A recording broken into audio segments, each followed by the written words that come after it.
8th Celebrity Typing Livestream. My name is Jack Aaron, and I specialize in the typing of various famous figures. When I say typing, that's the working out of their personality types. And if you would like me to work out the personality type of anyone who is enough of a public figure that there is enough information on them for me to type, then please send a super chat of at least $20, and I will do an in-depth dive into their personality to find out who they are, what they're about, based on any sources that are available to me. So something you want me to do, then just send a super chat of at least $20.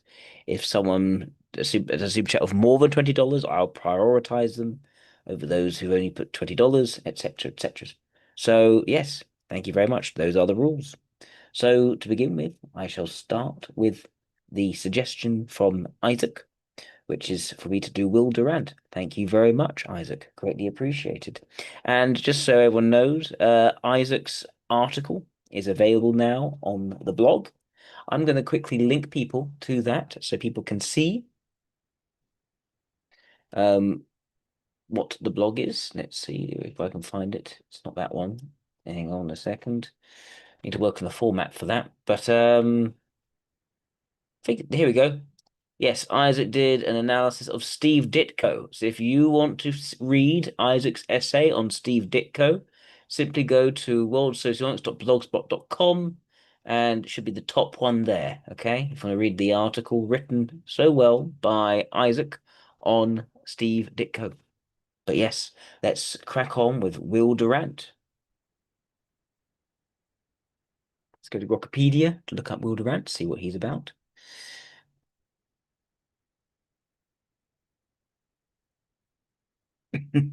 Yeah, no, I need to shift more things onto my main website, worldsocionics.org. And I have put some articles on there already, but I have not completed that transition. Although my friend who's been helping me with my marketing has said I've been getting lots and lots of engagements and views on my blog spot. So that leads me to think, am I throwing away something by actually moving everything from Blogspot to my main website?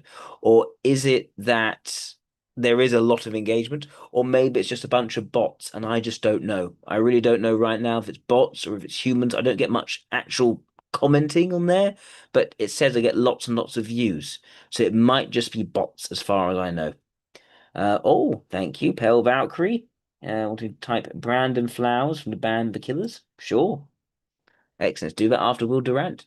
So yes, William James Durant, and I believe that he is Rudyard Lynch's favorite historian, if I'm not mistaken. So a fantastic suggestion from Isaac. But he was an American historian, philosopher, and author renowned for synthesizing vast historical and philosophical knowledge into accessible narratives for the general public. He first gained prominence with The Story of Philosophy, a best-selling overview of major Western thinkers from Plato to modern figures like William James, which sold millions and democratized philosophical study. His magnum opus, the 11-volume The Story of Civilization, co-authored with his wife, Ariel Durant, after 4 decades of research, chronicled the rise and fall of civilizations from ancient Orient to Napoleon, emphasizing cultural, moral, and intellectual forces over mere political events. The series culminated in the Pulitzer Prize for General Nonfiction for its 10th volume, Rousseau and Revolution, recognizing its scholarly depth and literary style. They also received the Presidential Medal of Freedom for their contributions to American letters, authoring over 50 books in total that promoted humanistic values amid 20th century upheavals. Initially drawn to radical socialism and teaching at experimental schools, he later shifted towards Catholic-influenced conservatism, critiquing materialism and advocating moral realism in works like The Lessons of History. All right, so he was born in Massachusetts to French Canadian immigrants who had relocated from Quebec. He's the youngest of 11 children. Goodness, grew up in a large working class household shaped by immigrant frugality and familial interdependence common among French Canadian communities in New England mill towns. He emphasized his parents' traditional values, strong work ethic. Um, so they're quite a religious upbringing. Let's see what else. Um, During his seminary tenure, Durant resided on campus and taught Latin, French, and geometry at Seton Hall College.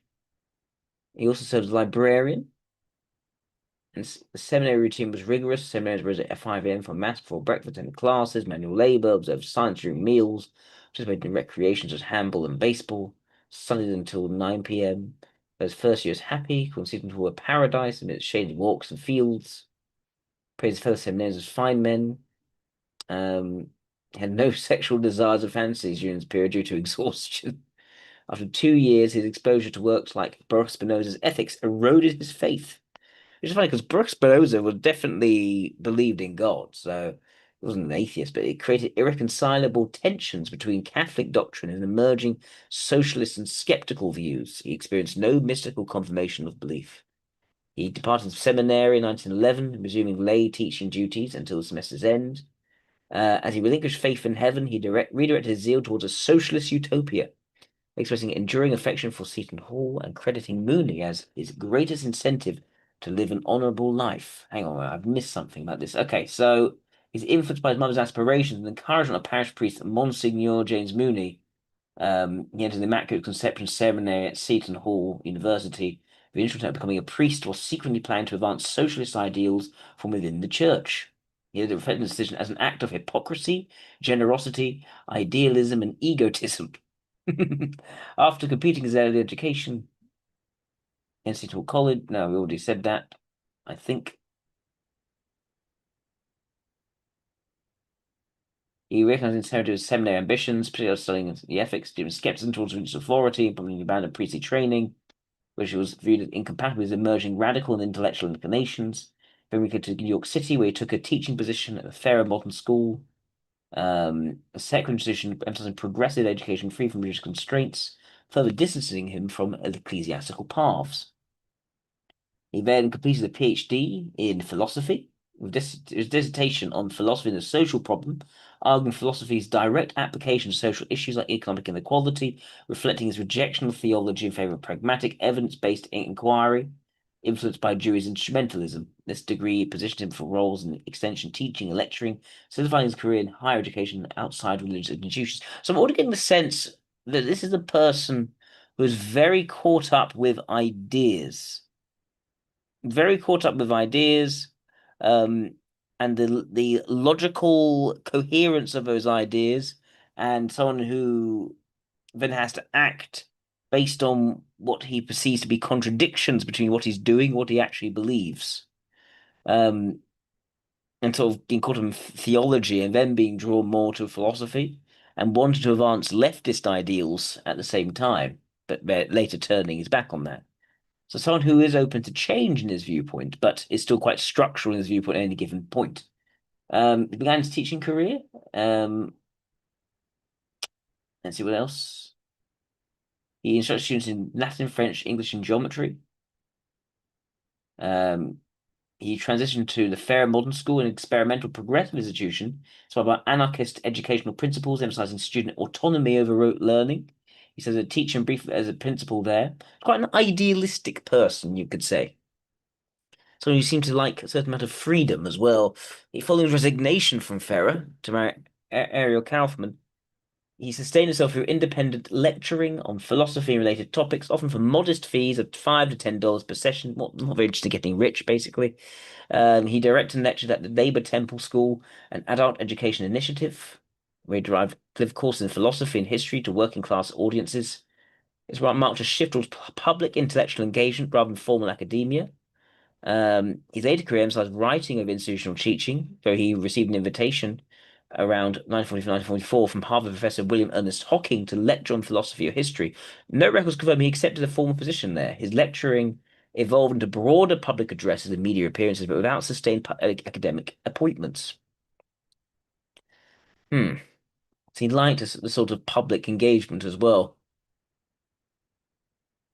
His earliest publication was a pamphlet, Socialism and Anarchism, which reflected his burgeoning interest in radical political thought and critiqued capitalist structures while exploring anarchist alternatives as pathways to social equity. Hmm. Intellectually, his early development was shaped by a pivot towards from Catholic scholasticism to secular ideologies, particularly socialism. This shift emphasizes advocacy for collectivist solutions in his initial writings, echoing figures like Karl Marx. A pivotal emphasis was Baruch Spinoza's ethics. He analyzed his doctoral thesis on intelligence and morals, praising Spinoza's rationalism and determinism as foundations for moral philosophy that prioritized human welfare over metaphysical abstraction. At Columbia, exposure to American pragmatists, including Dewey, further oriented him towards philosophy's practical applications, reinforcing his view that abstract speculation must yield tangible societal benefit. These elements coalesced in his pre-1926 output, blending ethical idealism with calls for structural reform. Baudrillard later critiqued such views in his mature works. Right.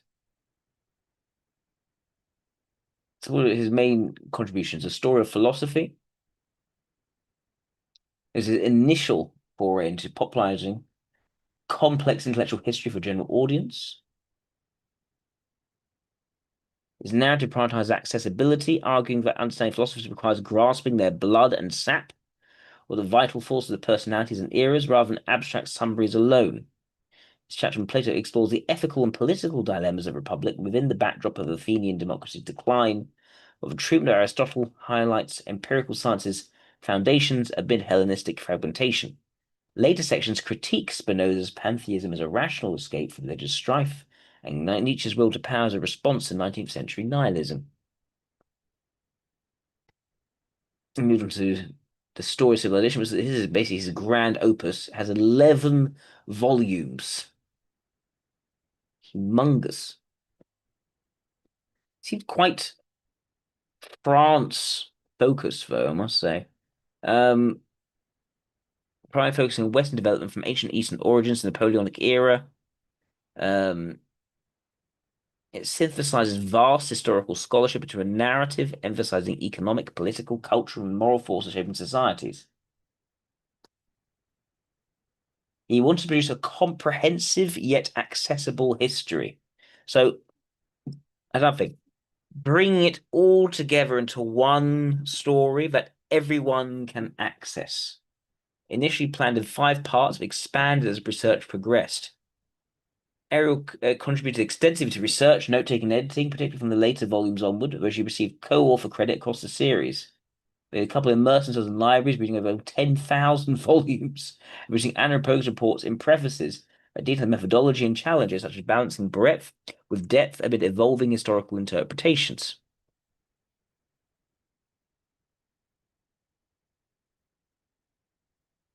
So what caused him to reject socialism? Hmm. He maintained socialist sympathies into adulthood, initially supporting the Soviet regime as a bold experiment in equality. However, a brief visit to the Soviet Union in 1932 shattered these illusions, prompting his rejection of expansive state socialism. In The Tragedy of Russia, Impressions from a Brief Visit, he documented the observations of coerced labor, suppressed dissent, and economic inefficiencies, likening the system to modern slavery despite industrial gains. Reflecting later, he said, I was a socialist in my youth and sympathized with the Soviet regime until I visited Russia in 1932, I saw it led me to deprecate the extension of that system to any other land, citing empirical evidence of authoritarian overreach and the indispensability of private property, and competition for human flourishing. This experience shifted him towards moderated liberalism, prioritizing liberty over utopian redistribution. So he changed his mind after going there and looking at it. He didn't regard it as a linear ascent towards progress, but as a cyclical process marked by the rise, flourishing, and a decline of civilizations. Yes, Isaac, I am also sharing that point of view. And perhaps seeing a little bit more LII at the moment, but we shall see. Driven by recurring patterns in human behavior and environmental pressures. Um, Central to his philosophy of history is the primacy of biology, which saw as imposing immutable constraints on human affairs. He outlined 3 key biological lessons. First, life is competition. A peaceful trade abounds, but underlying rivalry for resources persists. Well, inequality contended is not only natural and inborn, but intensified with social societal advancement. Its conception of human nature underscored its constancy amid superficial changes. It was an unnatural blend of instincts like acquisitiveness, aggression, and altruism, which propelled both creative achievements and destructive follies. He critiqued utopianism and modern progressivism. He contended that utopian schemes founder on the unyielding realities of human biology, where hereditary variation in intellect, character, and capacity ensure persistent inequality. Utopias of equality are biologically doomed, and the best that governments can do is to supplement the natural selection of the ablest with planned safeguards and ameliorations for the weak. He further argued that freedom and equality operate as mutual antagonists in practice, with egalitarian pursuits historically eroding liberty by necessitating authoritarian enforcement. He critiqued modern progressivism's faith in indefinite advancement through rational planning, insisting that human nature, marked by self-interest, variability, and recurrent vices, imposes limits on societal transformation. So he married Ida Kaufman, whom he nicknamed Ariel, in 1913, following his resignation from teaching at the Fair Modern School, where he met as a student and instructor. She was 15, he was 28. That is quite an age gap. Only in the certain not something would happen today with such an age gap. Goodness. Civil ceremony took place in New York City Hall with her mother's consent. He initially served as researcher for the Story of Civilization, writing essential support and gathering materials and editing drafts. Her contributions expanded over time to co-authorship in later volumes. Following the publication of Story of Civilization, they largely retired from major writing projects, residing in Los Angeles, where they had made their homes in the 1920s. At 90, he reflected on the life's work as complete, shifting focus from historical composition to personal reflection amid advancing age.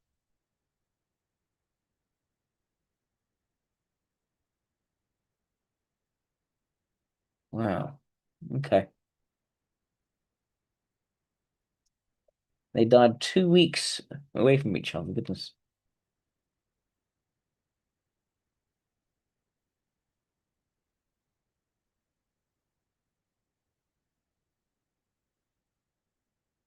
Scholars have debated his methodological approach, primarily for his emphasis on synthesis and narrative over original archival research and specialized analysis.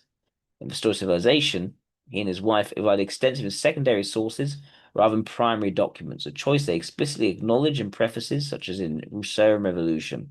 It depends on secondary sources for economic and political matters due to the project's vast scope, spanning 11 volumes. This reliance drew criticism for potentially propagating uncorrected errors from prior works and limiting critical engagement with evidence, as observed in academic reviews that faulted the series for superficiality in condensing millennia of history. You can see this is someone who's interested in picking out the underlying rules to it all, rather than really going really in depth in terms of what precisely factually happened. Um,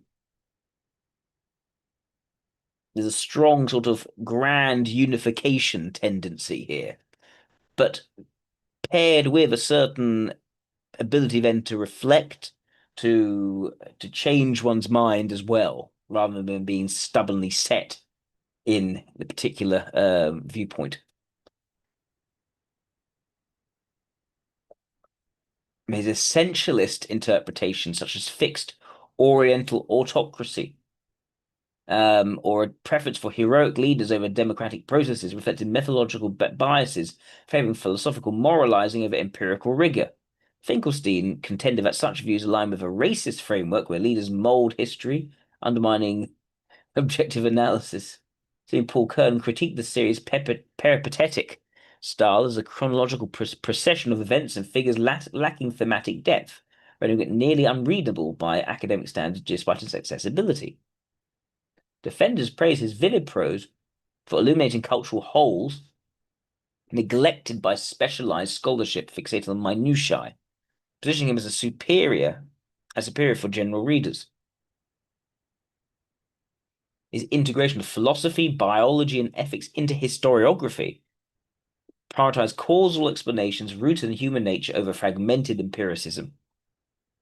But academics often dismiss it as non-scholarly for eschewing footnotes, quantitative methods, and interdisciplinary silos emerging post-World War II. Right, so I'm leaning LII for this guy. But let's see what else we can find on him. Will Durant. Come on.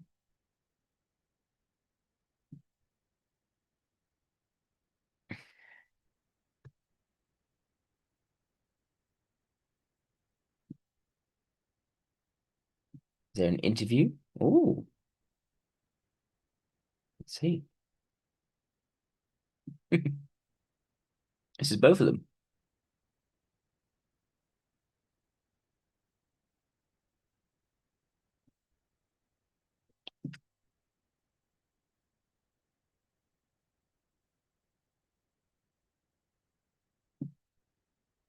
Oh,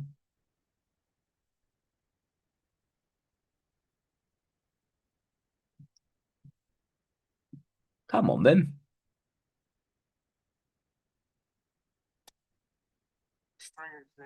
Does it make sense?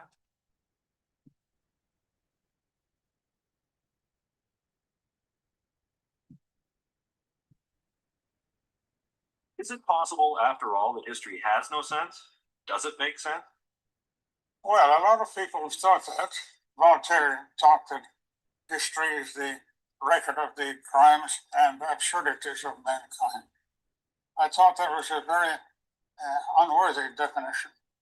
I should say that the history is the record of the activities of mankind, and it has two sides. One is the crimes and absurdities. The other is the contributions to civilization, the lasting developments which enabled each generation to proceed with a larger heritage than the one before. And that, to me, is the meaning of history. Well, turning to this book, The Lessons of History, that I have, I'm fascinated that the first chapter is marked Hesitations. You, in fact, ask a question that I would like to ask you. Hesitations. You say, of what use have your studies been? And you ask, what have you found in your work? Only the amusement of recounting the rise and fall of nations and ideas and retelling the sad stories of the death of kings. Has it had meaning, in other words? Well, the meaning of history is that it is man laid bare. You see, there are two ways of arriving at a large perspective, which would be a definition of philosophy, a large perspective. One is by studying the external world through science in all its aspects. You come to some general conclusion then, the way Herbert Spencer did, approaching it from that point of view as an engineer. The other is to examine how man has behaved for the last 6 or 10,000 years. And consequently, history becomes the best guide we have to what man is. And we have to presume that one of the lessons of history is that he continues to behave, basically, in each generation as he behaved in the generations before. His instincts are the same. The basic situations that he faces are the same. Naturally, he makes similar responses. Makes political organizations. He makes love affairs, marriages. He overeats in each generation and so forth. So that the present is the past rolled up for action. And the past is the present unrolled for understanding. I'd like to hear how you got interested in history. What was it that made you get so interested in studying history? Well, that's very interesting. I was interested in philosophy. And I studied it very faithfully. Wrote a little book called Story of Philosophy. And I found that I wasn't getting any answers that I wanted. I wanted to know what kind of a man is man. Philosophy didn't tell me. It is true that it attempted to deal with consciousness, which scientists never deal with. And yet it's the most astonishing thing in the world. But I discovered that to find out how man behaves and how he will probably behave in the future, Mhm. you have to study history. Mm. That is the map of human character. Dr. Durant, was it because Fascinating. he was so interested that you got interested, or were you interested before? No, I was almost a child bride, you know. I was much younger. She was a child bride. She was 15.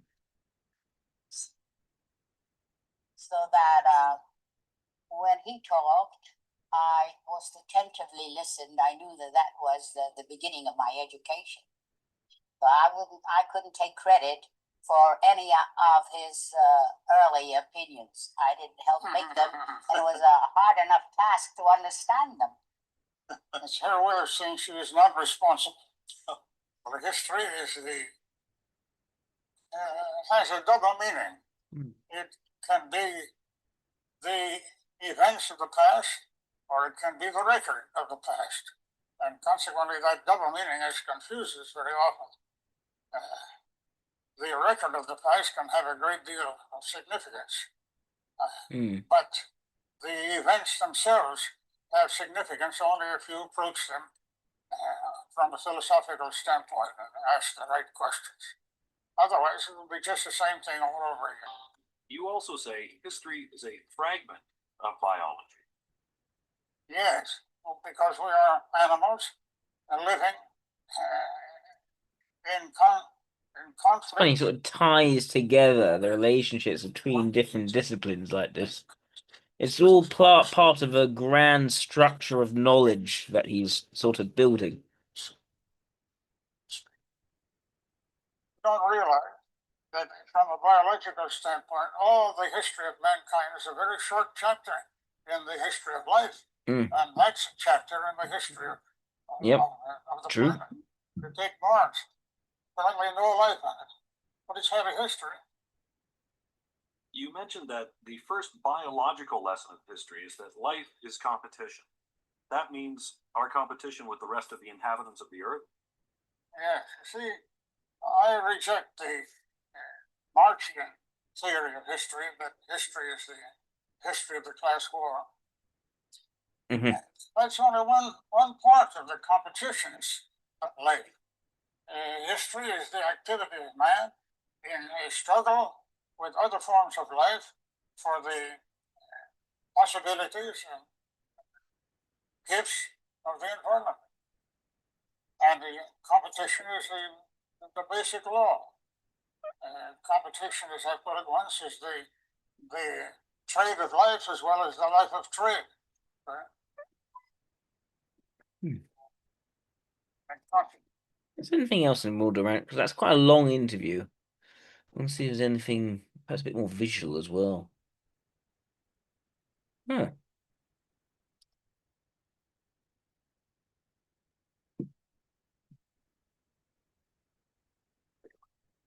Their names are Will and Ariel Durant. Hmm. They had no armies. They ruled no people. They received no government subsidies for their efforts to educate. And yet, if knowledge is power, as the popular adage states, then this elderly, soft-spoken couple were perhaps the two most powerful people to ever walk our planet.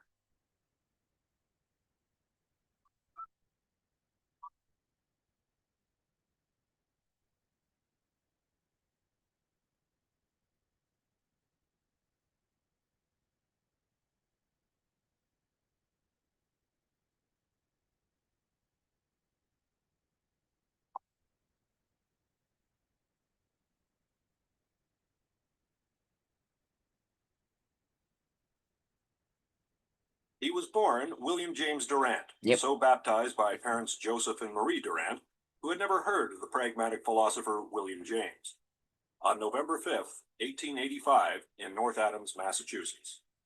The fifth of 8 children, he would become known simply as Will, to his friends and to the public. Coming from a staunch Catholic family, by the time Will was old enough to enter college, it was decided that he should give serious consideration to becoming a priest. However, while he loved the Catholic faith, he was beginning to question the tenets of organized religion.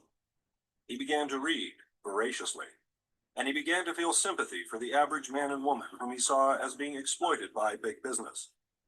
While he understood and accepted the necessity of the profit motive to encourage commerce and productivity, he nevertheless was appalled at the realities of poverty and the indifference those around him were showing toward the less fortunate. He was reading books on socialism, then the rage among the intelligentsia in turn of the century America. And with so much poverty and despair, he became convinced the church should be doing more than preaching sermons about divine grace, which seems so palpably absent from these people's lives. With his family's blessing, he entered the seminary, but with a devious plan. He dreamed of converting the Roman Catholic Church to socialism. Yes, but it sounds silly today, but when I had that dream, I mean, they're socialists already in very high positions in the Catholic Church. on a Henry George ticket. You can't remember that. Of course, I was only 3 years old then, but the memory of it still lingered when I entered the seminary in 1907. The Catholic Church was very young in America at that time, and very weak. And it was inclined to take the side of the common man because at that time practically all Catholics were poor. And so I and a young man by the name of McCarthy, there are all sorts of McCarthys, though we had lost our creed, I speak with deliberate obscurity, we decided to enter the seminary with the magnificent enterprise of converting the Catholic Church in America to socialism. How far did you succeed? How did you get out of I think. As a matter of fact, this boy Spinoza, but we are both crazy about, I had a great deal to do with upsetting the dream.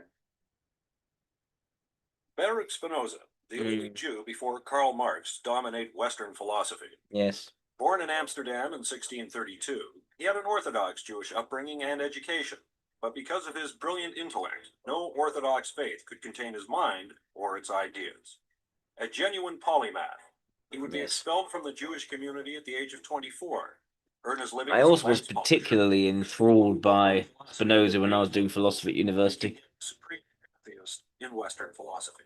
His thoughts and writings, particularly his posthumously published Ethics, which address not only ethics, but the whole range of philosophy, Yep. and set out from the premise that everything can be demonstrated, Yep. inspired thousands, including such luminaries as Goethe and George Eliot, Albert Einstein, Sigmund Freud, Hegel, Schopenhauer, Nietzsche, Bertrand Russell, and, in 1910, a young Will Durant. In the seminary, I was made librarian. And there was a very nice little library there in Seton Hall College, South Orange, New Jersey. And there I discovered Spinoza. There he was, in Latin. Ethica more geometrico demonstrata. Morals demonstrated by geometrical method. It was a fascinating enterprise. He would start with a few axioms, and from them he would be. It's funny that he's particularly infused by the LII philosopher. Did he something back, pull everything out of his hat like a magician? Yes, well, it came to me much later.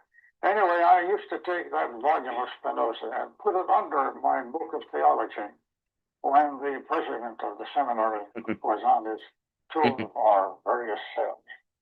But when he got away, I would take Spinoza. I used to know passages of him by heart. So I said to myself, what am I doing here? Can't you liberate yourself the way Spinoza did? So it was a very hard thing for me to do because the head of the seminary was a man whom I loved almost just this side of homosexuality. I used to feel like hugging him. I loved him so much. And I had to get on and tell him, Father, I can't go on. And he was so kind. I thought he was going to just throw me out of his office. Instead of that, he came around from his desk and put his arm around me. He says, I know how you feel. But he says, what are you going to do now? Well, I said, I'm going to New York and start life all over again. He said, how much money do you have? I said, $20. He opened his wallet and he took out all the money he had in his wallet and gave it to me. When I think of him, all philosophy and history become trivial besides the actual fact of human beings. I could accept the whole Catholic theology just because I loved him so much. First, I would say that he will regret that later statement when he comes out of his sentimental some realistic concept of the time he spent in rejecting that part which he did not believe in anymore, because after all, the man is rational, and some things have to be determined even by a sentimental. He's quite a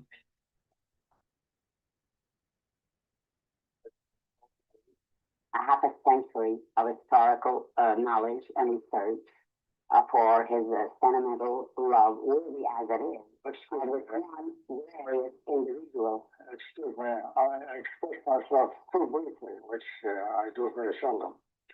I meant that at that time, if he had asked me to just put your names aside for a while and accept the theologies, and you keep on going to Mass and to communion for a while, and I would have accepted it, I think. Oh,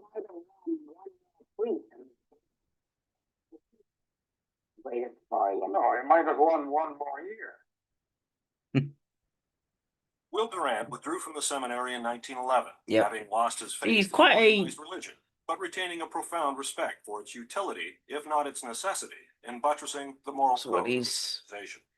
He was asked and consented. he to comes across continue quite a for 2 years gentle, further quite at St. Paul reflective as individual, professor of Latin but also and one who had a certain amount of idealistic egotism in his younger years. Through the years 1911 to 1913, he was employed as the sole teacher of the Ferrer Modern School, an experiment in libertarian education. It was here that he fell in love and married one of his students, the rebellious and spirited Ida Kaufman. Ida started as Will Durant's student, became his wife, and then his equal. A brilliant conversationalist and sharp debater, Ariel's intellect blossomed under the guidance of the man whom she referred to as her teacher, lover, mentor, and friend. To Will, she was the embodiment of life itself, fun-loving, controversial, unafraid to speak her mind, in fact, refusing to do otherwise, and a champion of women's rights. Born Kaya, a Hebrew word meaning life, or Ida in English, on May 10th, 1898. Okay, she's the more extroverted one, he's the more introverted one. Kaya immigrated with her mother, 3 sisters, and older brother to the United States. Landing in New York in November of 1901, Kaya would grow up on the streets and learn to fight and fend for herself at an early age. At the age of 13, she discovered the Ferrer School, and not long after she began attending, a young man by the name of Will Durant signed on to be a teacher in that institution. He immediately was attracted to the young student, who reminded him so much of a sprite that he nicknamed her Puck, and later Ariel, which in time became her legal name.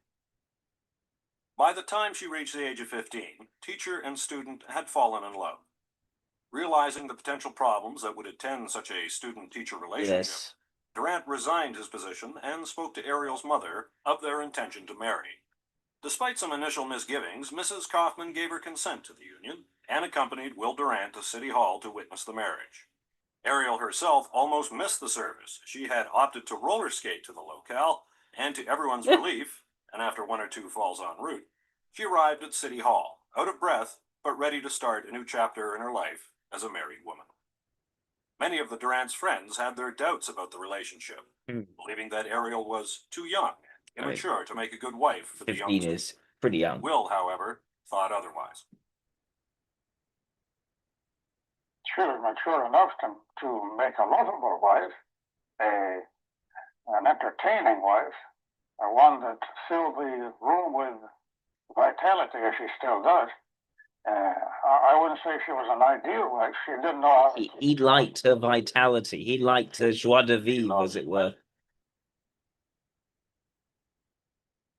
So He's the sort of more retiring, analytical one.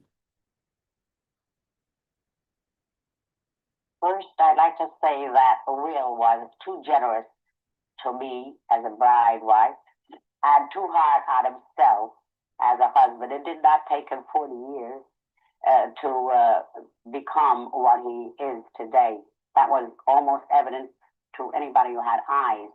But I must say, I was too immature to be able to evaluate Will, even though he was 28 then and not what he is today. And I did not feel what today, after 54 years of marriage, I could feel.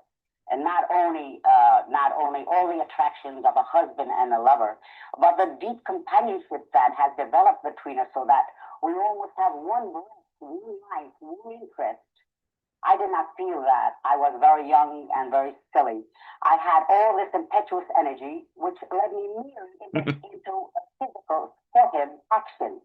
Therefore, I considered that unmarried Will mostly for street liberty. Where no liberty was evaluated or nurtured, and I had to run away and steal my own development, my own little interests and happiness. And I thought if I married this man, I would be a married woman, no longer subject to the persecution or the housework or the this or the that under my sister's guidance. And therefore, I should say I married him for the status I thought it would give me, a married woman and free. excuse me, do you mean to say that you didn't marry me for love? I don't think I was capable of evaluating you in the Well, that's all it is to me. No? That's probably quite honest. She was 15 after all. More and more, and until the love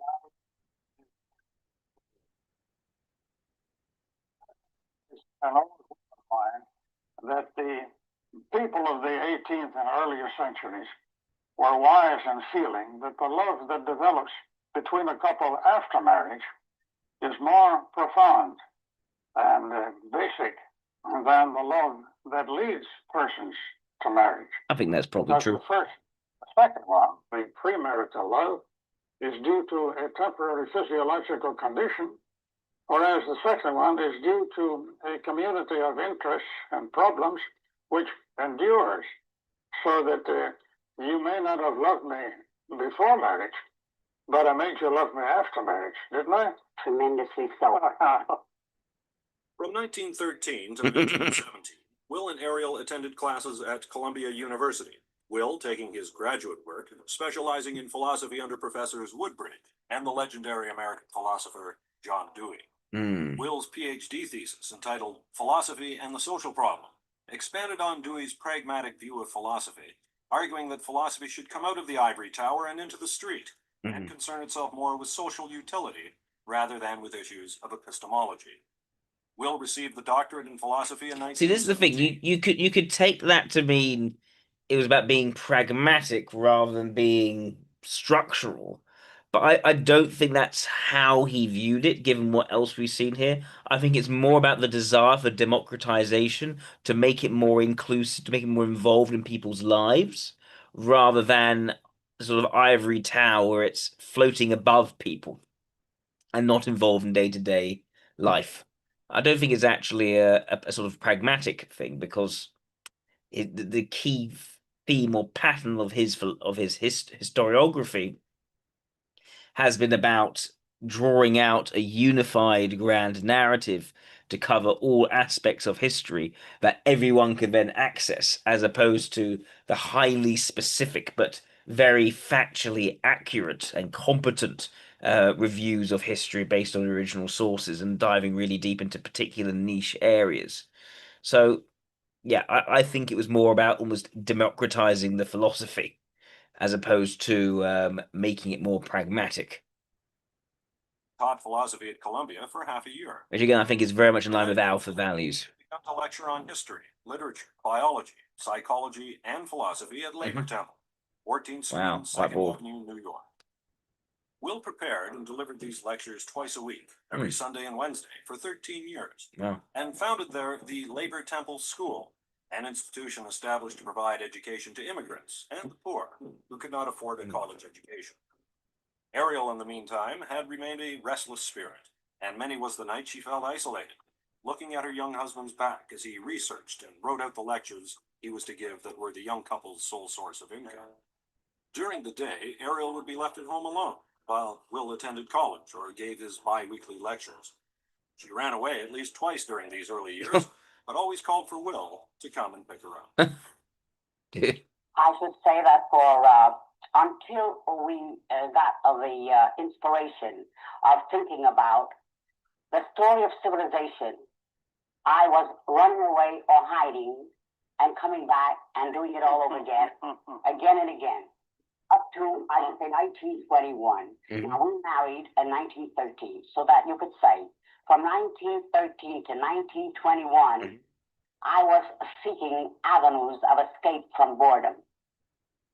Will was mature, knew what he wanted, and he was going towards it with all the concentration of a devoted student.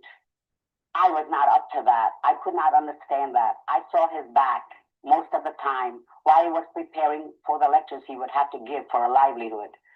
I could stay in it so much, and then without notification, thinking he might dissuade me, I would run away.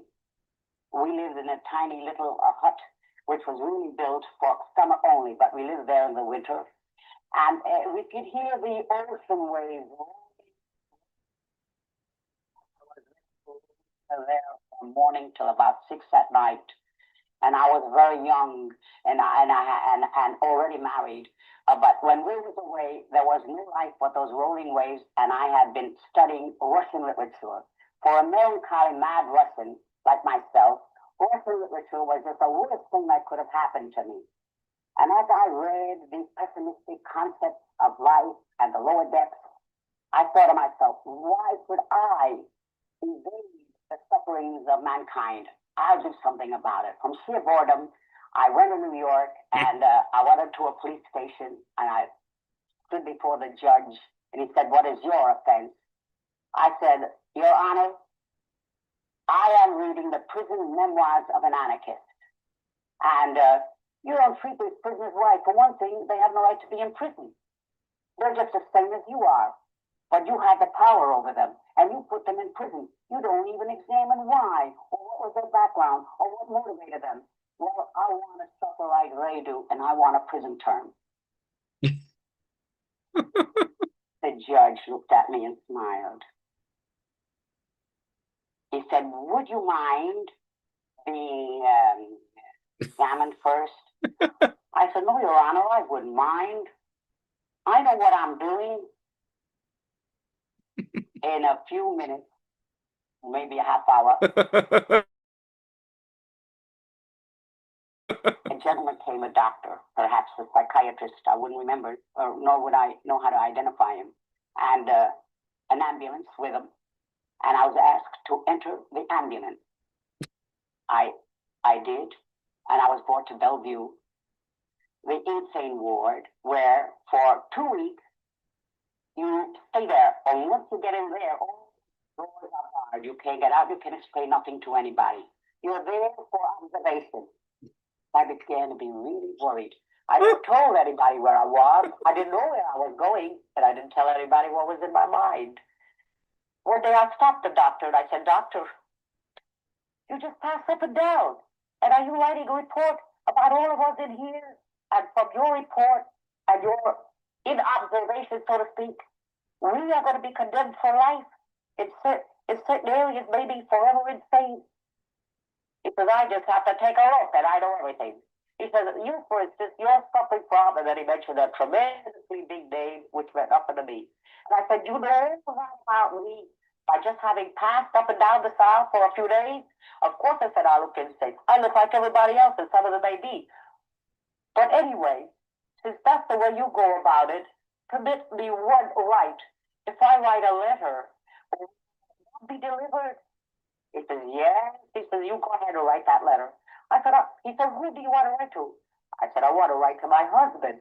He said, see what I mean? Megalomania grandeur. I said, yes, I want to write to my husband. And he's a philosopher, and he's like a professor at the university. He says, grandeur, megalomania. He says, why don't you get rid of those crazy ideas? He says, besides, you came in here with your hair cut. You came in here with sandals and no stockings, and you go around with the widest foot. He says, you know how we judge insanity? What you just did. When you dress like everybody else and do what everybody else does, we consider you sane, because that's the only way you can rule a big country. When you know what people are going to be and what they're doing. When you go off into individual freaks, he says, you have no rights to be different from everybody else. That kind of difference we judge insane. So you see, he says, I have observed you. I said, well then, mail my letter to my husband. He said, you write it. Then it was that I wrote to my husband. I said, dear Will, I know that the dice are against me. I know that if for any reason at all you want to get rid of me, this would be your chance. And I can't tell you now why I am here or how I got here, but I would appreciate it very much if you came to see me. And remember first that when you see me in a general ward, with all kinds of insanity, with this big loose flannel gown, with the unhappiness that has fallen upon me, you may well think me insane and no different from anybody else. But come and let me explain to you. And Will came. Well, you see, I had no notion where she was. And the notion that she was in Bellevue was the last idea that would have come to me. And none of my other friends, none of my friends knew where she was. It took us almost 2 weeks to find out. I went there and saw the situation. And I think all in all, Dr. Gregory was not quite as mean as Ariel's memory pictures him. He agreed quite readily that Ariel should come back with me, and we went home and lived happily forever afterwards. Goodness.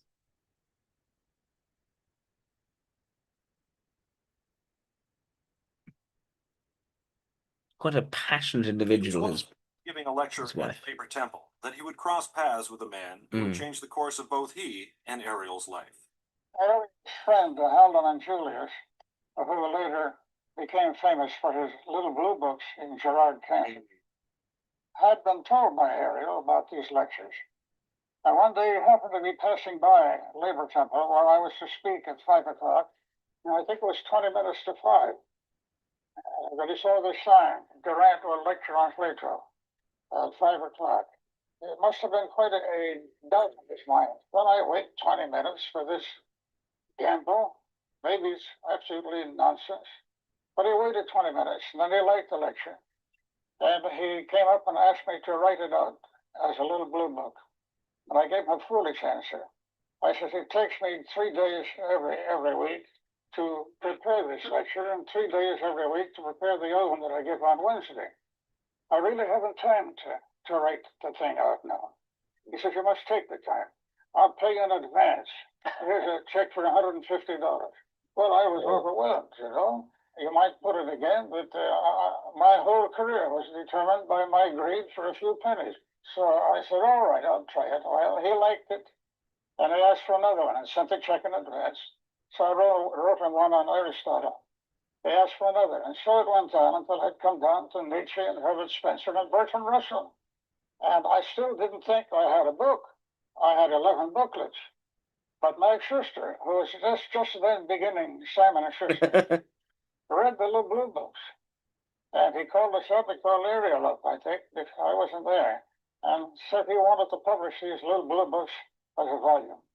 And our whole fate determined upon those two accidents, that Helen and Julius was there, This is the other thing. Read the book. He did not have much commercial initiative himself. Story of philosophy, which That's nothing. No commercial initiative of himself. Exactly. He accidentally wrote the book. It was this other guy who basically got him to write the book. What Will Durant's decisions show is someone who wanted to pursue some kind of ideological alignment, and reflective exploration and study and uncovering of knowledge. What he didn't want to particularly think about was how to commercialize. So he goes down the theological route, he then goes down the academic route, and that's basically his existence. It's producing these books, which actually is the input of other people seeing his potential and getting him to essentially write the book by almost doing it little bit by little bit at a time. So eventually there is a book. So that is another thing which suggests he is an LII. and unexpectedly became a bestseller, establishing Simon & Schuster as a major publishing force and establishing Durant as one of the most gifted prose stylists in literature. The book quickly sold over 1 million copies in its first year and topped the New York Times bestseller list for half a year. Such prosperity allowed Will to retire from teaching in 1927 Yes. and to focus more on philosophy. However, he was disenchanted with philosophy's growing emphasis on epistemology, or the study of how we know that we know. Having written a history of philosophy, the Durants now took to writing a philosophy of history, taking perspective as their touchstone. They would spend over half a century exploring and writing about how human beings live, create, interact, learn, and grow. The result of their labors? An 11-volume, 10,000-page magnum opus, The Story of Civilization, an integrated survey of over 110 centuries of human development and achievement. Surprisingly, Durant would later recall that they had been thinking of writing an integral approach to history even before he became a philosophy student. An integral approach. That's the key thing there.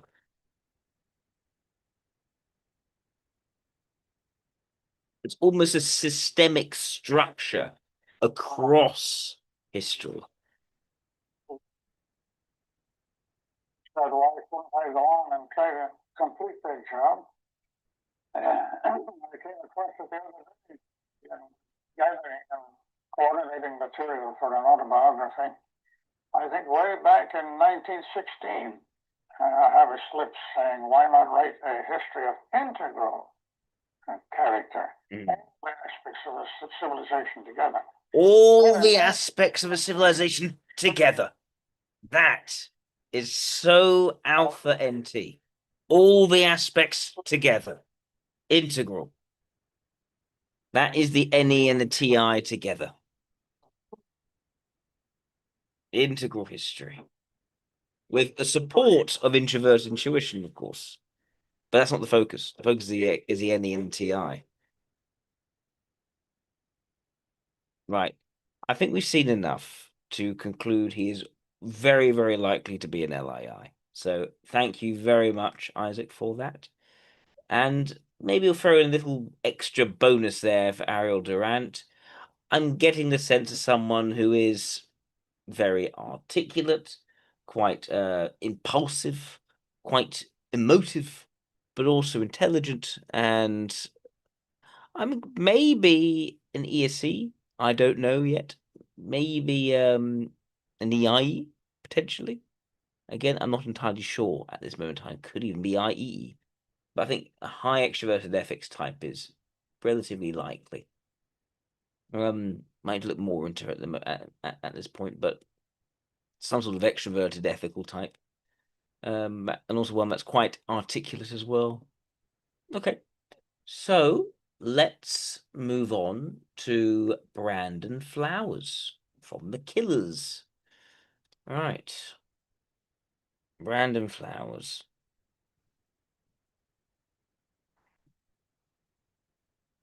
And if anyone else would like me to do a typing of a famous figure, a public figure, whatever it is, simply send a super chat of at least $20. And please try to get that over before I finish with Brandon Flowers, because otherwise I'll probably pack up and go to bed. All right. Brandon Flowers. He's an American musician, singer, songwriter, and occasional keyboardist, best known as the co-founder and lead vocalist of the Las Vegas-based rock band The Killers. He has penned enduring hits such as Mr. Brightside, amassing billions of streams, and is a staple in live performance and cultural references.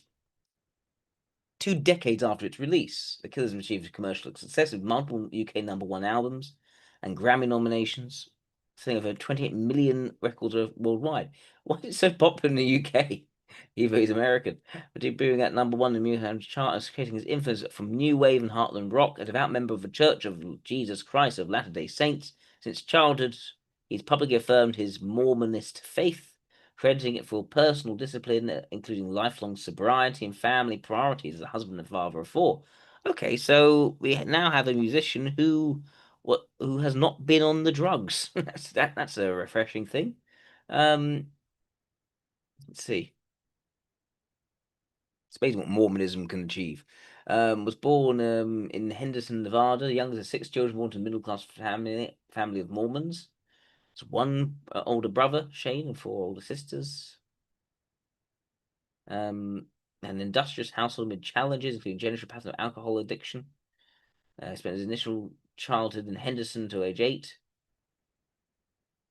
He relocated to Las Vegas, has formative experiences in a modest home in the city's outskirts, adjacent to desert landscapes. As the youngest of 6 children, it's a structured upbringing amid the burgeoning success of Las Vegas Valley during the 1980s.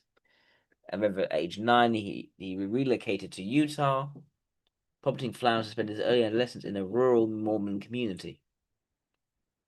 He was eager to escape the small town constraints and reconnect with urban energy, so he returned to Las Vegas at age 16, living with his aunt near Sam's Town off Boulder Highway. He graduated in 1999 without notable academic or athletic acclaim, having briefly aspired to professional golf, but abandoning his ambitions. This relocation marked a pivotal shift, immersing him in Las Vegas' vibrant, vice-laden environment where his Mormon faith provided resilience against prevalent temptations like gambling and substance use, fostering discipline that later informed his career ethos. He did a few jobs as a shipping clerk, a bellman, a restaurant runner, which are exposed to city's service economy and transient glamour. He has cultivated musical interests sparked by MTV viewings of new wave and Britpop acts, ignited songwriting aspirations and a desire to emulate British indie rock aesthetic. Well, that's why it's so popular in the UK. That makes sense. Despite the local scene's indifference to such styles, the contrast between Neffy's insularity and Las Vegas's openness fueled a sense of ambition, enabling him to form early bands and eventually connect with guitarist Dave Kooning, laying groundwork for the Killers amid rejection from Vegas venues. Okay. What else can we see here?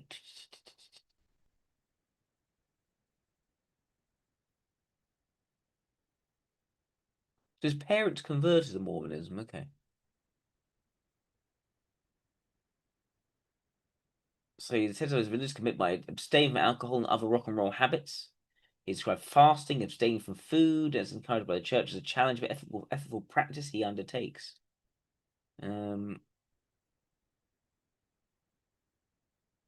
Right.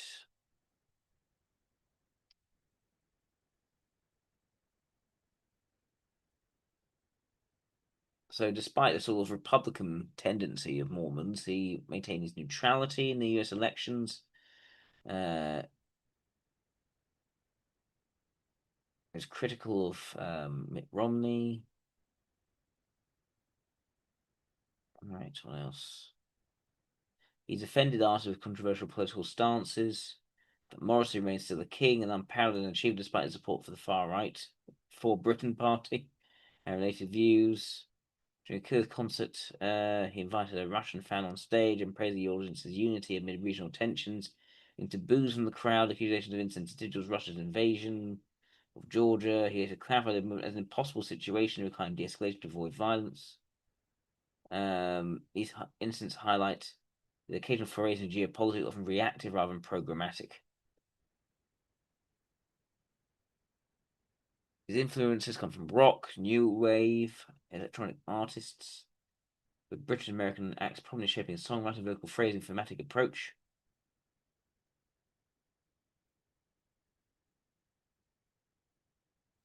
Which Springsteen's effect there. His technique with a light tenor voice counted by precise pitch accuracy and clarity. What else? Lyrical themes, personal turmoil, romantic jealousy, and quests for redemption, rooted in autobiographical events of his Las Vegas youth. For example, Mr. Brightside originated from his witnessing his then girlfriend's unfaithfulness to the club, channeling raw jealousy into lyrics written in roughly 15 minutes after awakening the melody coming out of my cage. Okay. Subsequent verses evolve through band collaboration, transforming personal betrayal into a universally resonant narrative of obsession. Religious undertones, diffuse themes of forgiveness, spiritual return, and divine reconciliation without rendering the band's output explicitly doctrinal. His solo work amplifies autobiographical candor, with Flamingo evoking Las Vegas decadence of evangelical prayers. He approached songwriting with disciplined routine, composing daily at an upright piano in his children's room or catching ideas via phone recordings, prioritizing heartfelt authenticity. Is this song good enough? And anthemic choruses suited for communal sing-alongs.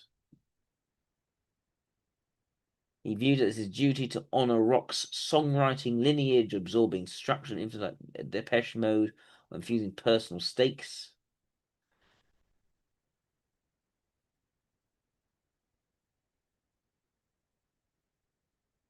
Hmm.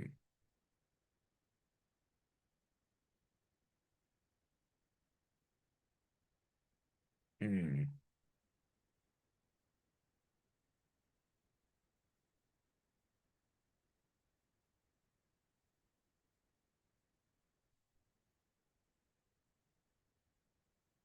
This is interesting. So during a concert by Killers at Black Sea Arena in Georgia, frontman Brandon Flowers invited a male fan from the audience on stage to play drums during a song for reasons unknown.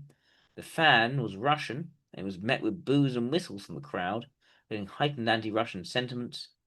In Georgia, he attempted to de-escalate by addressing the audience, stating, "He's our brother," and not to let the situation turn angry while emphasizing unity over division. So he's walked out in protest, and the incident drew immediate online criticism for perceived insensitivity to Georgia's political context. Public support for Ukraine remains strong, and Russian influence is viewed warily. Hmm. He wanted to foster positivity amid the tour's European leg, where he stood by a principle of individual humanity over national antagonism. The episode highlighted tensions between artistic improvisation, and audience expectations shaped by current events. It's not really a controversy so much, it's just people getting angry with politics and bringing that into what was a musical concert. But yeah. He's faced accusations of inconsistency for maintaining ties to the Mormons amid his official position to same-sex marriage, exemplified by the church's mobilization of members to support California's Proposition 8.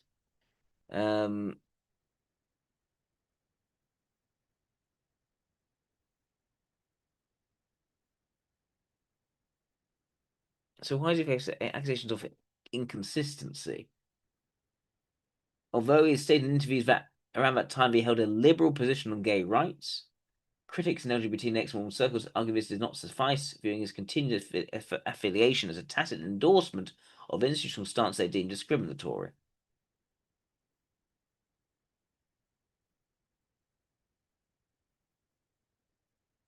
He vocally supported Black Lives Matter on social media while upholding the faith scriptures. Such critiques framed his adherence as perpetuating outdated causal narratives and race that conflict with empirical genetics and historical right. So basically, he doesn't take strong positions on things, but he tends to sort of quite sort of safely go with sort of what seems kind and nice, but at the same time doesn't then try to make what he thinks necessarily coherent. He still is a Mormon at the end of the day, and that's still a matter of personal faith to him. There's no need for him, it seems, to then straighten out his personal faith with what his public utterings are. And it seems to be just do what seems to come from a good place. essentially.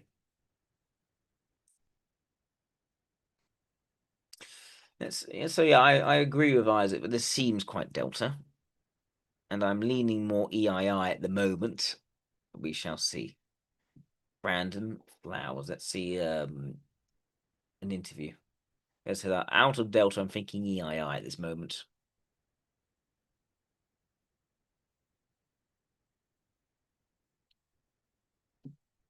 Look at bright side.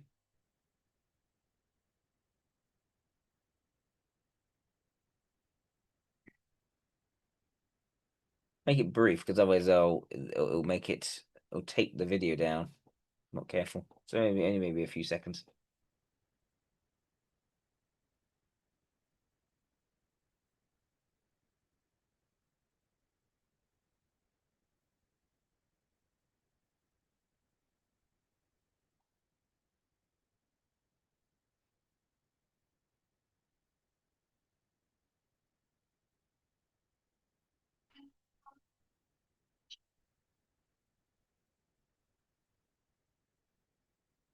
It does feel very British, I must say.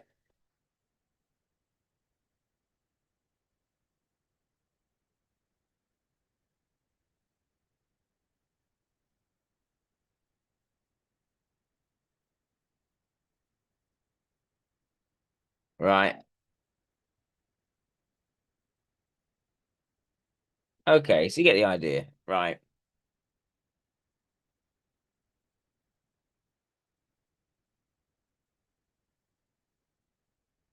Here's an interview. Yeah, I don't think S alive for him. I'm thinking EII.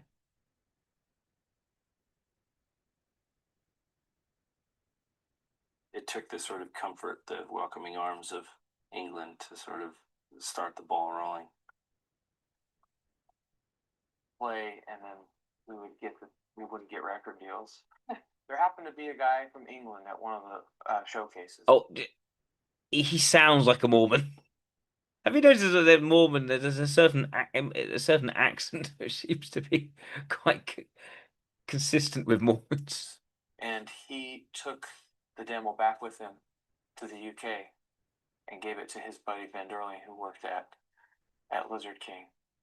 And we didn't really meet anybody at Lizard King. We just got the record deal, and it was like our last shot. We all got passports, and we came here in September 2003, and that was where things started to change for us. There was a lot of great music coming. Very, very soft voice. Both sides of the pond. On our side, you had the Strokes and the White Stripes, and over here, simultaneously, you had Franz Ferdinand, Ray the Light, and you had the Libertines. We were somewhere in the middle of the Atlantic Ocean when it came to that. We grew up on a steady diet of British rock and roll and new wave music, and it was a healthy diet. I think a lot of us coming up at that time grew up listening to a lot of the same music and funneling it through our first trip to Glasgow. I want to try a different interview because I feel this one's going to get blocked.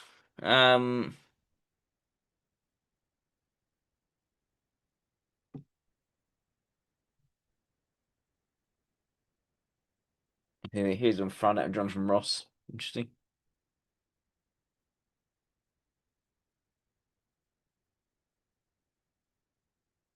And it wasn't Isaac for it. Was, as Holly said, she thinks getting annoying again. I'm getting sort of we detected video of you she belonged to someone else. I think we'll try something else, another interview.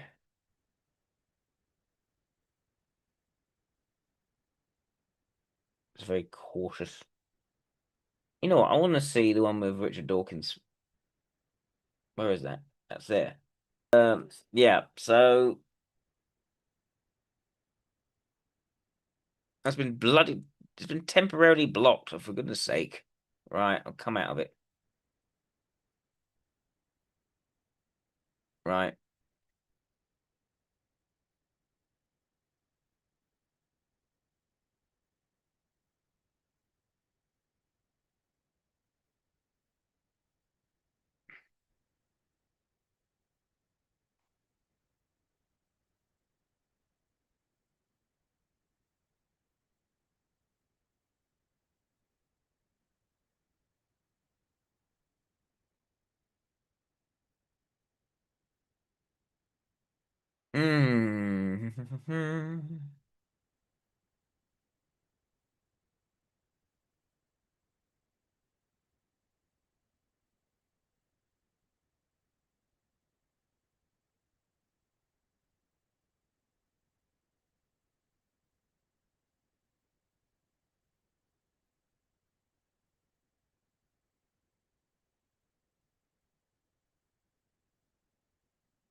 Maybe I'll be back soon.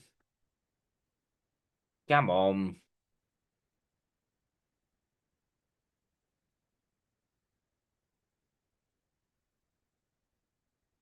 Ah, I'm back. Hello, hello, hello, hello, hello. Right. I'm gonna find something that's gonna get me taken down again. It's so annoying.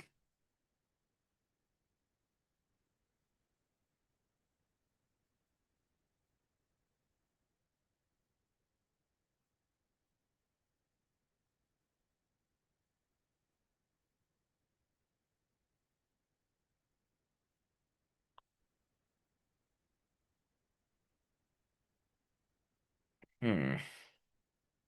Right. Let's see.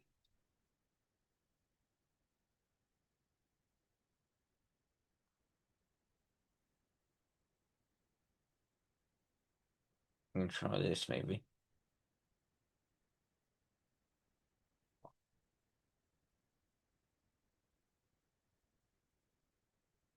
Yeah, it's always Holly's fault. Hello, hello? Hello, hello. I think Will Durant. No one's going to take down the stream for looking at Will Durant, but as soon as you do a pop, do a rock star. Go into a Hall of Fame to start this out. Oh, boy. I've known 20 years, so I've never asked you this. All right. Have you ever worn your own merch to run errands? Oh, yeah. Okay. I tell you, there's this one specific piece of merch that who they did a small run of killer shirts. Who is it that rock and roll kind of outfitter? There's one in Caesar's Palace. There's one in New York. Oh, John Barbados. They did a special version of a killer shirt that was from our Battleborn era, and I can't remember. I honestly can't remember. the logo placement and the way that shirt fits me, you might run into me wearing that shirt. Okay. What's your favorite? It's unlikely. No, I think you might have. I can't remember. Honestly, can't remember. Merch that you rock periodically, that you just think is That's the not best. the Killers? That's not the Killers.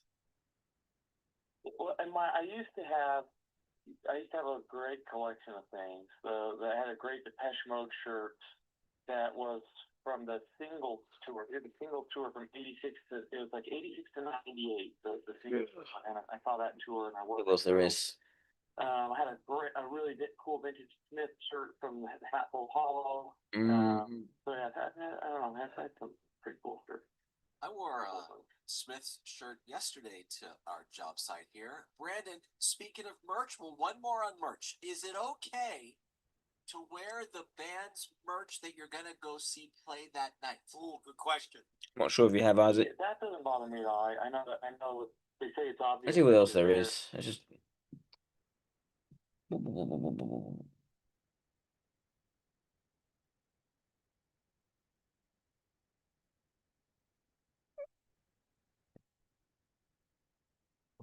In Imploding the Mirage, latest album of Killers, Flowers noted that there is a theme of him being reconciled to God and growing close to his wife, who had been struggling with PTSD.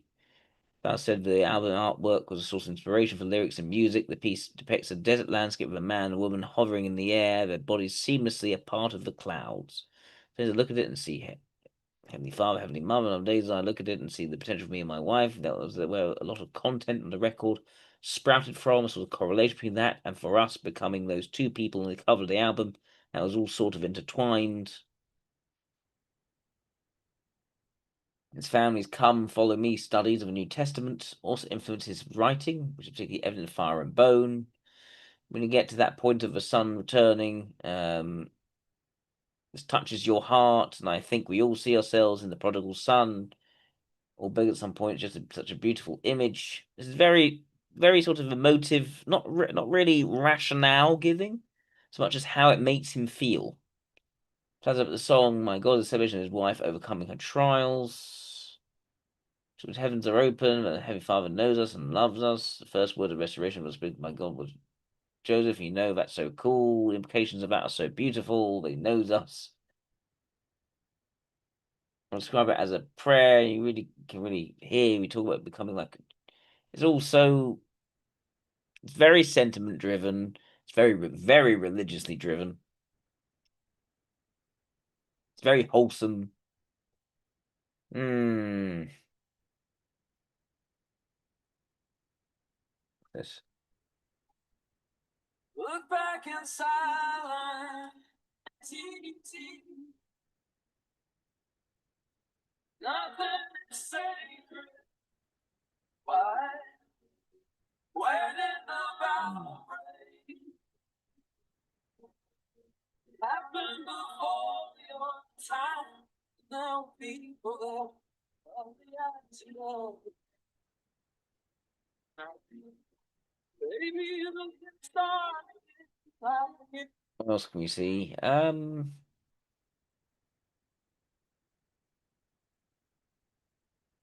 Sin, Guilt, and Redemption, American Dream, Heartland Roots.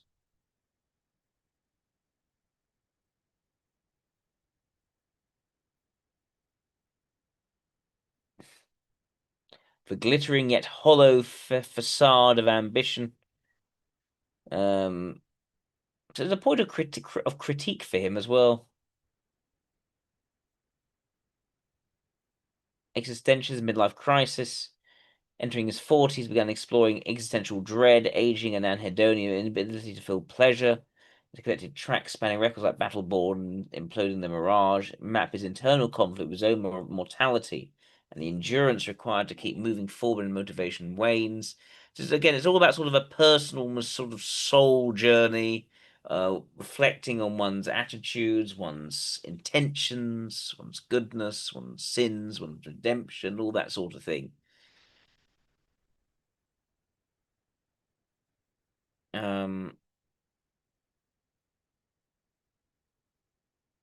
What else is there?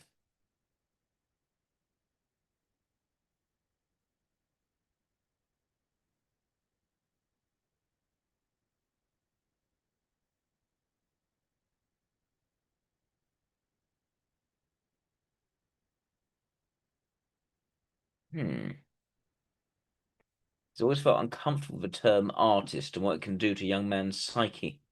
Way back in 2004, and the Killer's frontman was just a fresh-faced 23-year-old.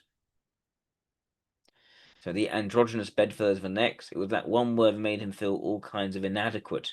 When you first start, you have that word artist looming over your head. You think you have to be poetic. Yes, exactly, Isaac. It's relevant to his personal journey. It's not really it's not commoditized for anyone else, really. It's almost confessional. I think you have to be poetic. As I get older, and as I've sort of been more perceptive to the music that I listened to and the people that were the greats, you realize that they weren't like that.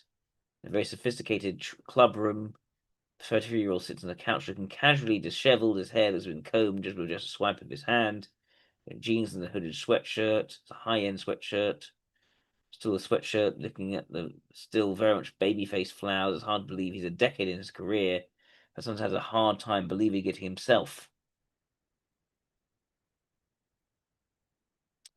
The certainty of getting old has been on his mind. It's not something necessarily worried about. He didn't go through any life crisis when he hit the big 3-0. The uncertainty of how aging will affect his job is definitely weighing on him.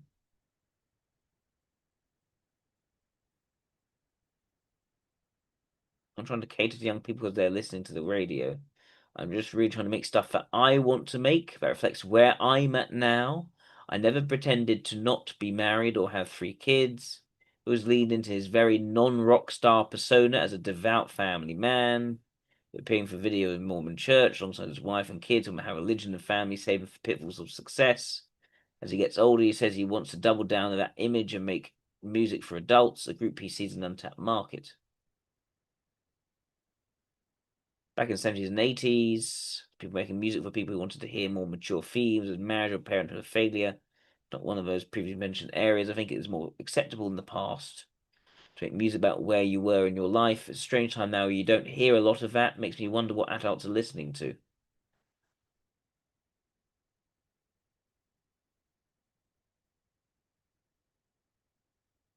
So what I was listening to, found him to answer his own question when he explains that he's gone back to listening to those classic artists he grew up loving as a teen. He never seemed afraid to grow up. It's always weird when you see a guy trying to look goth or new wave or something when they're older. It's so weird. Going back to sort of what's the authenticity here? What's actually reflective of you in your life? Which again, exactly what you were saying before, Isaac.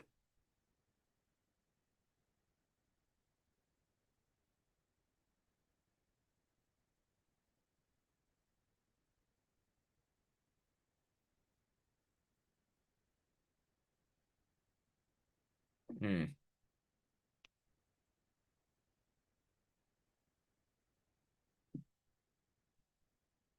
He nearly fired his um producer.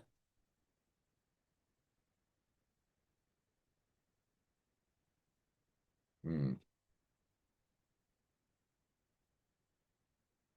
Still want you as a playful love song, so he's apocalyptic as Flowers swears. Um, come old age, global warming, increased crime rates, or nuclear war. He still wants his wife, who he met when he was just a teenager. Dustin fairy tale to help his parents come to grips with getting older, specifically his dad. So it's connected to a more pure America. So very again in relationships, not just himself, but also for certain relationships in his life. Before Ryan songs would often make him feel like Bill Murray in Groundhog Day. Same thing every morning. Songs coming the same way. It's nice if you can break things up so a song come from a different place. Maybe the songs will be different. You come to them in a different way. Potentially a bit of extroverted intuition there. I don't know. Didn't try to add too many bells and whistles, just tried to tell it from his heart. I would never say bare my soul. I want to just let you and everybody else know that.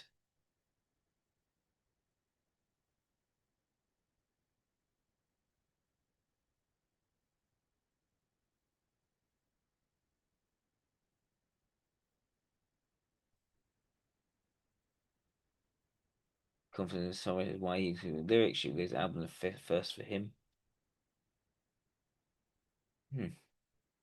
Okay.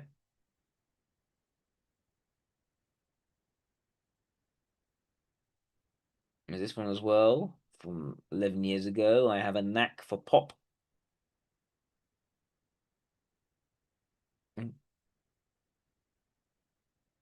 She grey hair, sat on the edge of pristine white bed, talk about the new record design effect. He's softly spoken, full of nervous energy, with a tendency to giggle after he speaks. He rugby promoting his new record with his bandmates. He's a singing the Killers. That's what I am, he says. That's big on identity. We're all here. That's the dream. A band of brothers going out to take the world. He doesn't like to stand out so much. Doesn't necessarily like to push himself as the leader of that.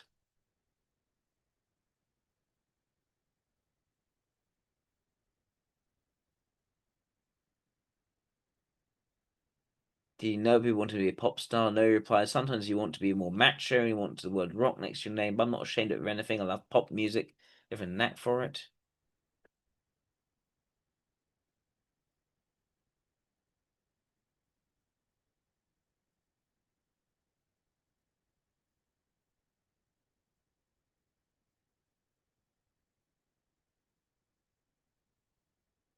What's the oh no for? What have I done?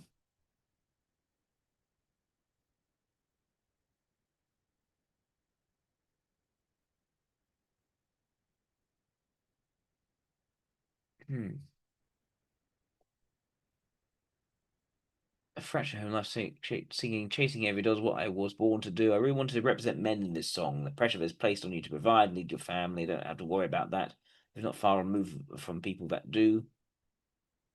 So that's really like problems I see with people that are around me. I try to take it all in. Then you squeeze a sponge and the song comes out. Ah, okay.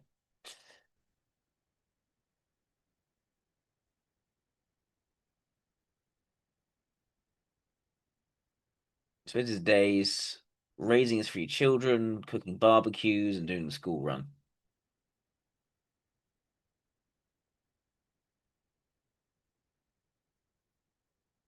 What does he think of Bono's assertion that rock stars remain frozen at the age they became famous? I think it'd be a wonderful thing being young at heart and all that, but it can also be terrible. People you assume are full-blown grown-ups, they've been millionaires since they were 19 because they're in big bands and they act like they're 19. I've witnessed that and I don't want to be like that. I hope that I have grown. Well, that's very delta versus very beta. The idea for betas, this whole idea of being frozen at the time you become famous because you have now achieved your brand, your image, and thereby it's not about changing yourself. It's about stamping your image onto reality. So of course they don't change. Why they change? They want to be a permanent image or permanent brand from which the world is then changed. Whereas and a Delta like this does not like that at all. He wants to keep growing. He wants to keep developing as a person. That's where it really comes from for him. So, yeah, again, another reason why I think EII makes the most sense. Um, yeah. So I think EII. I haven't seen any evidence of anything else. I don't see any extroverted logic here, really. I see a lot of introverted ethics. I see a sort of deep reflection, some extrovert intuition, some groundedness in the introvert sensation, something he's perhaps stepped into more later when he recommitted to his Mormonism and got more grounded in sort of familial roots and that sort of thing after being more exploratory earlier on in his life. Um, I still don't see any extroverted sensation really. It's interesting when he's dealing with Richard Dawkins. He had nothing to say really. He just got upset. They expressed how upset he was upset. That was it. So not much in the way of calling upon factual information at all. I think an IE in a similar situation would be at least a bit more talkative, but he just didn't. He just went full in introverted ethics with no extroverted sensation whatsoever. Which I said was a bit like a puppy being kicked in the face. Um, yeah, EII makes a lot of sense. So I haven't received any other super chats. So if anyone wants me to look at anyone else, I'll give you another 4 minutes and then I shall wrap up the stream. So thank you very much. All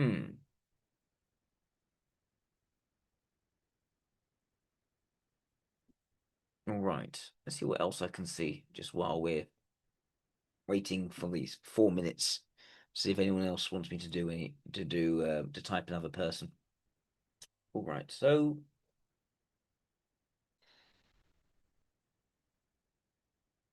let's see.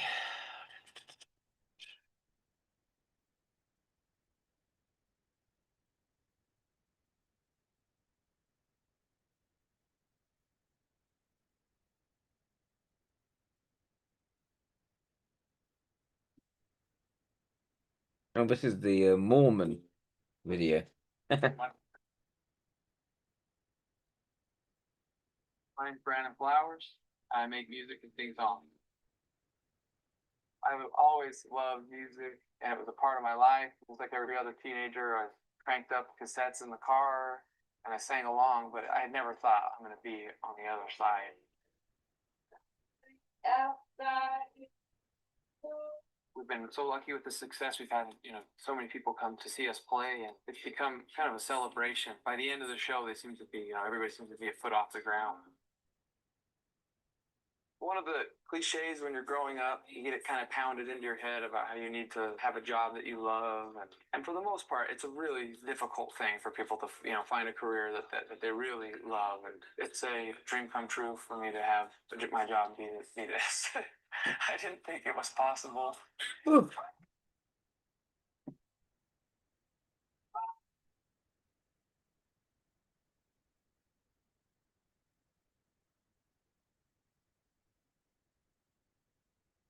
There are a lot of connotations that come along with popular music or rock music, and it's usually very sex driven or money driven. And I realized early on that wasn't the road for me. No, And doesn't like maybe that. that's the Doesn't like that sort of foundation aggressive side to things, which is the extroverted sensation.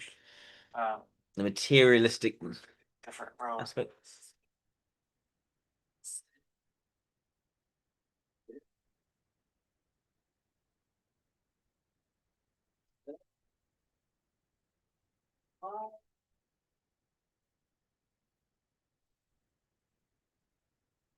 Definitely not normal in this business at my age to have a wife and children.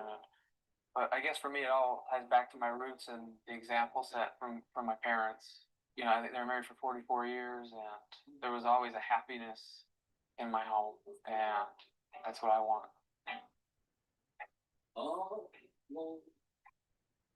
I think by the time I had a child, I had 17 or 18 nieces and nephews. So I was very accustomed to having kids around, and I knew the drill and what I saw what happened, and it was like there's a chamber in your heart that you don't know exists that opens up when you have a baby. It's just been such a great experience. I'm overflowing with that love that I didn't know was there before.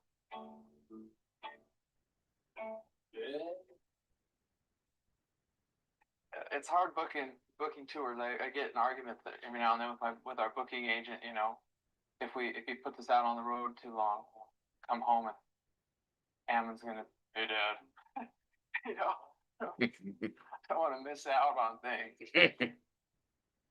A lot of it is based around starting a family and realizing that that's what is important to me. In a lot of ways, I guess it's kind of surpassed the music now for me. Right. So it's 50 minutes past the hour.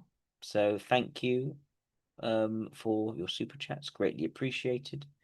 So yes, we looked at Will Durant, who I think is LII, INTJ, and Brandon Flowers, who I think is EII, INFJ. So thank you very much, Holly and Isaac, for your super chats. Greatly appreciated. And hope you all have a lovely week ahead of you.